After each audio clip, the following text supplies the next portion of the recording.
j'ai décidé de renoncer à ma nationalité sénégalaise. Ah bon? Ma carte d'identité moo ngi nii. J'ai décidé de le couper. Je ne me reconnais plus dans ce pays. Ok Pierre maa ngi lay nuyu di la sant di nuyu Pa Assane Seck. Donc di am mbégte nekk si plateau bi. waaw ne woon nga ni un report n'est ni juridiquement ni moralement admissible finalement le président n'en a cure reporté na élection yi léegi lan mooy sa réaction. waaw réaction bi tey mun naa ne c'est pas une analyse qu'on attend. de analyse juridique wala politique sociopolitique. Aujourd'hui c'est un constat. Le constat mooy que il y a un coup d'État institutionnel. Carrément. Le constat mooy il y a un putsch institutionnel. Le président de la République a osé. Il a osé tey hypothéquer l'avenir du Sénégal et de la jeunesse sénégalaise. Pour des considérations personnelles, pour des considérations claniques, pour des considérations peut-être sax ethniques. Et sama papa dafa am benn wax bu ma musal wax mu ne ma lii bul ko fàtte mukk doom. mu ne ma ku toog sa ginnaaw te sa ginnaaw neex ki si toog boo fuddul du fa jóge.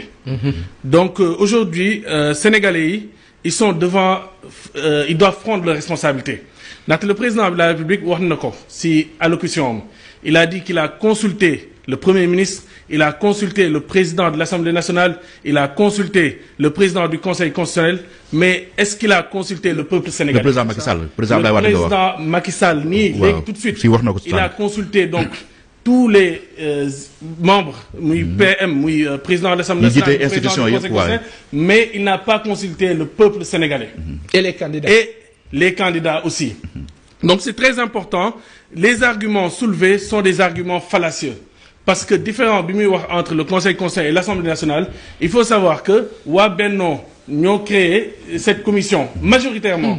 Quand je vois le bureau de la commission d'enquête parlementaire à 90% waa Benno la. Donc tey nii nul ne peut se prévaloir de sa propre turpitude. C'est un principe en droit. Deuxièmement, candidature bi ñuy wax double nationalité.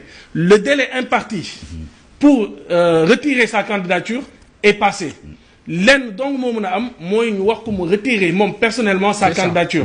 Et aujourd'hui ñaan ko ñekk mu retirer sa candidature parce que aujourd'hui elle a des difficultés mooy garde à vue. Peut-être que su ko defee peut-être que la sanction sera en tout cas atténuée. Loolu ça existe circonstances atténuantes. Mais encore une fois mënoo teg prétexte boobu noonu pour reporter. Surtout que le président de la République il ne parle même pas de report. Il parle carrément d'abrogation du décret. Le mot moom bëgg ko lâché. Le mot lâché wu ko. Oui. Te aussi waxul démission parce que li mu def c'est anticonstitutionnel. C'est pas conforme tey aux règlements et aux lois en vigueur. Parce que démissionné wul voilà waxul report parce qu'il sait que c'est pas conforme à la Constitution. Donc vraiment tey c'est triste. C'est le deuil de la démocratie. C'est le deuil, c'est un jour lamentablement historique pour reprendre la phrase de Georges Nesta. Et wax dëgg yàlla man il y a 5 ans bi sama waajur bu góor génne àdduna ma bàyyi France bàyyi lépp. Je me suis dit Sidy Lamine Niass combat pendant plus de 30 ans c'est un combat noble. Je me suis dit dëkk bi dëkku Serigne Touba la El Hadj Malick Sy Baye Niass des gens ñu baax teg fi samp fi islam. Donc je me suis dit tey le Sénégal vaut le coup. Confort bi ma nekkoon en France conditions yu baax yi ma amoon hygiène de vie bi ma amoon loolu yëpp j'ai décidé de laisser et de venir au Sénégal. J'ai bousillé ma santé tey nii j'ai pris plus de 40 kilos en 4 ans 5 ans tey xeetu feebar boo xalaat dal na ma muy diabète muy cholestérol et cetera. Pour vous dire que tey je me sacrifie parce que tey une entreprise comme Walfadjri c'est pas facile. Maintenant nag su ma ñëwee nag gis un coup d'État institutionnel qu'on met aujourd'hui devant les Sénégalais je me dis vraiment que est-ce que ça valait autant de sacrifices. J'ai jamais eu de double nationalité. Aujourd'hui, je me dis, est-ce que waruma woon def li ñëpp parce que j'ai fait presque 20 ans en France. Mënoon naa am facilement la nationalité française.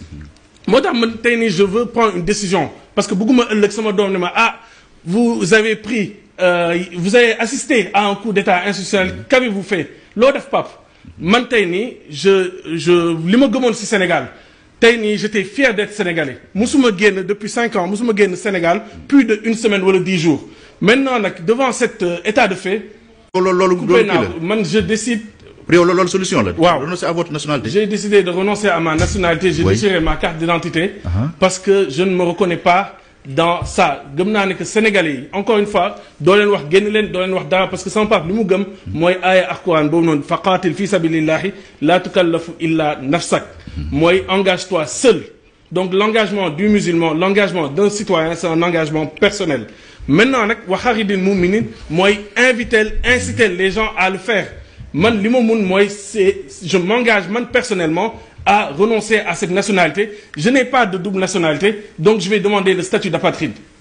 Deuxièmement, moi, bien sûr, en étant un apatride, Walfadjri, je ne pourrais pas le diriger, donc on va mettre en vente Walfadjri. Avant le 25 février, on mettra en vente Walfadjri. En tout cas, aujourd'hui, on ne peut pas cautionner ça. Il n'y a pas de dialogue, on ne peut pas mettre le Sénégal en péril. Et je considère que on met le Sénégal, on met nos institutions en péril. Et c'est vraiment regrettable, c'est vraiment dommage. Malheureusement, j'ai pas de double nationalité.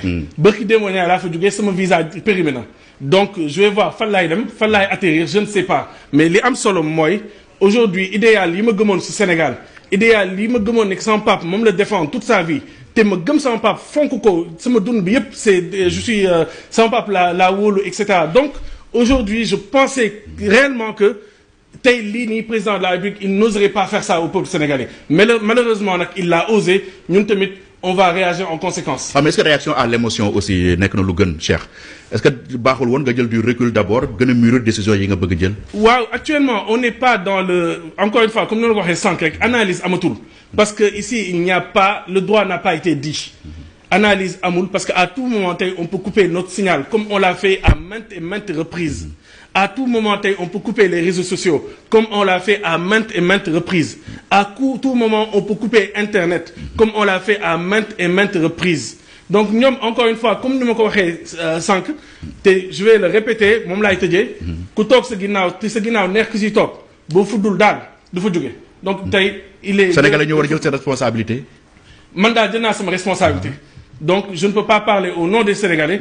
Jël naa sama responsabilité en tant que PDG, en tant que citoyen. Parce que c'est pas le PDG, c'est pas l'avocat qui parle, c'est le simple citoyen aujourd'hui qui prend une décision, qui l'engage personnellement. J'ai décidé de renoncer à ma nationalité et dès lundi, le procureur de la République dina jot cette lettre de renonciation. waaw gis nañ ngay commencé xotti sa carte d'identité. xotti naa ko sax.